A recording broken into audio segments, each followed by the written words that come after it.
Lectura del primer libro de Samuel.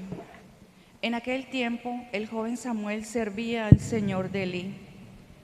La palabra del Señor era rara en aquellos días y no eran frecuentes las visiones. Un día Elí estaba acostado en su habitación. Sus ojos habían comenzado a debilitarse y no podía ver. La lámpara de Dios aún no se había apagado y Samuel estaba acostado en el templo del Señor, donde se encontraba el arca de Dios. Entonces el Señor llamó a Samuel. Este respondió: aquí estoy. Corrió a donde estaba Elí y dijo: aquí estoy. ¿Por qué me has llamado? Respondió: no te he llamado, vuelve a acostarte. Fue y se acostó. El Señor volvió a llamar a Samuel. Se levantó Samuel, fue a donde estaba Elí y dijo: aquí estoy. ¿Por qué me has llamado? Respondió: no te he llamado, hijo mío. Vuelve a acostarte. Samuel no conocía aún al Señor, ni se le había manifestado todavía la palabra del Señor.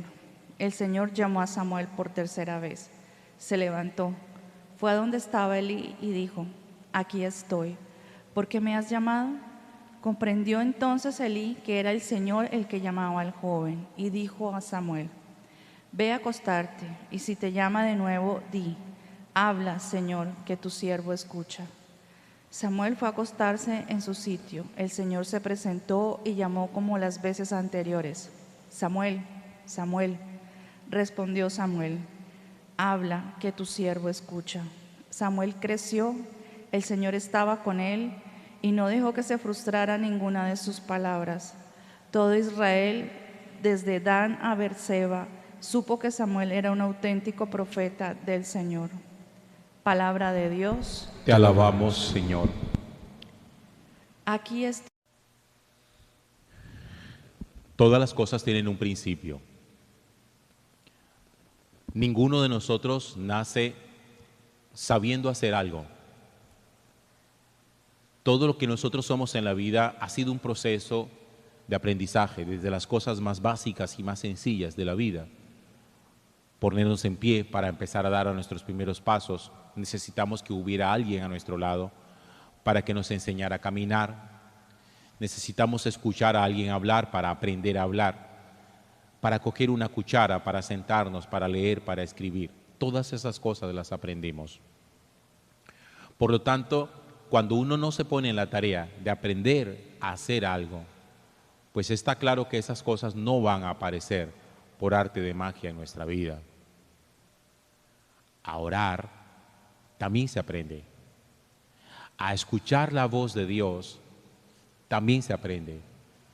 Esas cosas no aparecen por arte de magia. Uno aprende a tener sensibilidad para poder discernir la voz de Dios. Y uno aprende a tener sensibilidad para poder también dirigirse a Dios y poder comunicarse con Él. Muchas personas no oran, a lo mejor porque nunca han hecho el ejercicio, porque dicen no saberlo hacer, o porque, como el gimnasio, les produce cierto cansancio. Miren, cuando una persona ora seriamente, el ejercicio de la oración es un ejercicio que espiritualmente fortalece muchísimo, pero físicamente también produce agotamiento. Porque en la oración uno invierte muchísima energía. Por eso el espíritu del mal, una de las primeras cosas que incentiva, que atiza dentro de nosotros, es justamente el cansancio, para que una persona que está orando diga: no, ya estoy cansado, ya no oro más. Pero la oración es como el gimnasio. Al principio cuesta trabajo, uno tiene que habituarse, uno tiene que disciplinarse. Se han dado cuenta que cuando uno no tiene hábitos de hacer ejercicio, el día que uno quiere hacer ejercicios, el cuerpo le duele mucho. Asimismo pasa con una persona que no hace oración. El día que empieza a hacer oración, siente como que hay una especie de agotamiento. Pero a medida que el cuerpo se habitúa al ejercicio, el ejercicio se hace más necesario, se hace mucho más fácil Igual cuando el alma se habitúa a la oración se hace mucho más fácil y se hace mucho más necesaria. Miren ustedes lo que nos trae hoy el libro de Samuel. Samuel era un jovencito, era un chico, era un adolescente, era hijo de Ana. Recuerden ustedes que Ana era una mujer estéril, que le había pedido al Señor que si le concedía a su hijo, un hijo varón, se lo consagraría para que le sirviera. Pues Samuel estaba en el templo del Señor sirviéndole al lado de Elí. Y Samuel era muy joven. Samuel podría ser un preadolescente. Samuel nunca había escuchado la voz de Dios. Y dice la Sagrada Escritura que una noche estaba Samuel acostado y de pronto sintió que lo llamaron Samuel, Samuel. Y él creyó que era Elí. Fue donde Elí y le dice, aquí estoy. Me estaba llamando. Elí le dice, yo no te he llamado, vuelve a acostarte. Pasó por segunda vez. Samuel va donde Elí. Elí le dice, yo no te he llamado, vuelve a acostarse. Y pasa por tercera vez. En la tercera ocasión, Elí comprende que es la voz de Dios, que es Dios el que le está llamando. Y le hace una recomendación, le dice, mira, si tú escuchas que te llaman, tú simplemente responde, habla, Señor, que tu siervo escucha.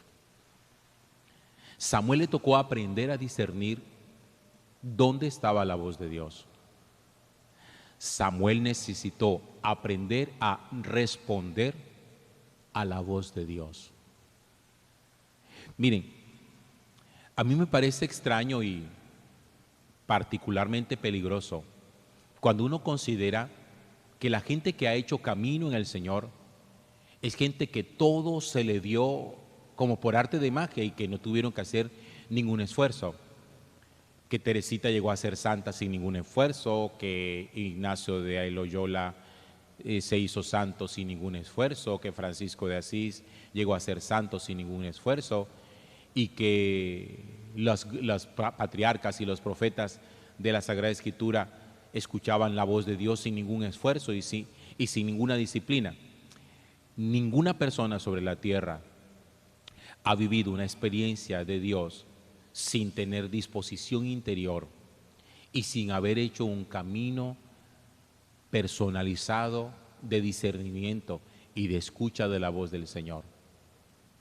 Y yo insisto sobre una cosa que les he hablado en otro momento, y es que esta voz de Dios no es un privilegio exclusivo de unas pocas personas, como que para ellos sí, para nosotros no, y que a nosotros nos toca contentarnos con vivir la vida así superficialmente y rezar de vez en cuando y nunca escuchar la voz de Dios.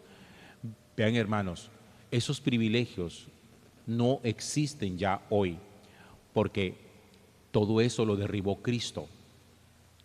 Cristo hizo posible el acercamiento a la palabra de Dios, el acercamiento a la voz de Dios, para todos, sin excepción. Lo que sucede es que en un mundo como el nuestro, actual, que es tan ruidoso, escuchar la voz de Dios no es tan fácil. No porque no hable, sino porque suele confundirse y suele apagarse en medio de tanto ruidajo. A nosotros nos haría falta recuperar una cultura del silencio. Ese silencio al que muchas personas le tienen miedo.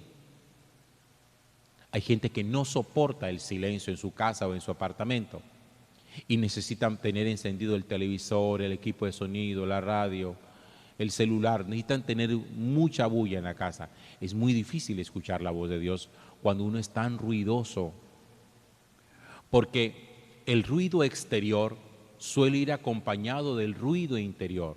Nosotros llevamos mucho ruido en el corazón.